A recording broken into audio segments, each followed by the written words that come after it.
ನಮಸ್ಕಾರ. ಬಸವಣ್ಣನವರ ಒಂದು ವಚನ ಪ್ರಸ್ತುತಿ. ಆರು ಮುನಿದು ನಮ್ಮ ನೇನ ಮಾಡುವರು, ಊರು ಮುನಿದು ನಮ್ಮ ನೆಂತು ಮಾಡುವರು. ನಮ್ಮ ಕುನ್ನಿಗೆ ಕೂಸ ಕೊಡಬೇಡ, ನಮ್ಮ ಸೊಣಗಂಗೆ ತಳಿಯಲಿಕ್ಕಬೇಡ. ಆನೆಯ ಮೇಲೆ ಓಹವನ ಶ್ವಾನ ಕಚ್ಚಬಲ್ಲುದೆ, ನಮಗೆ ನಮ್ಮ ಕೂಡಲ ಸಂಗನುಳ್ಳಕ್ಕ. ನಮಸ್ಕಾರ.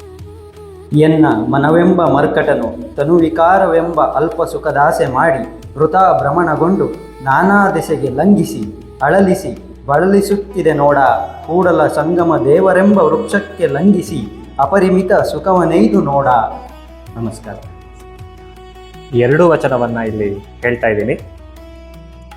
ಎನ್ನ ನಡೆಯೊಂದು ಪರಿ, ಎನ್ನ ನುಡಿಯೊಂದು ಪರಿ, ಎನ್ನೊಳಗೇನು ಶುದ್ಧವಿಲ್ಲ ನೋಡಯ್ಯ.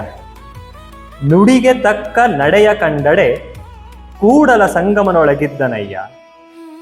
ಭಕ್ತಿ ಸುಭಾಷೆಯ ನುಡಿಯ ನುಡಿವೆ, ನುಡಿದಂತೆ ನಡೆವೆ, ನಡೆಯೊಳಗೆ ನುಡಿಯ ಪೂರೈಸುವೆ. ಮೇಲೆ ತೂಗುವ ತ್ರಾಸು ಕಟ್ಟಳೆ ನಿಮ್ಮ ಕೈಯಲ್ಲಿ, ಒಂದು ಜೆವೆ ಕೊರತೆಯಾದಡೆ ಎನ್ನ ನದ್ದಿ ನೀನೆದ್ದು ಹೋಗು ಕೂಡಲ ಸಂಗಮ ದೇವ. ನಮಸ್ಕಾರ.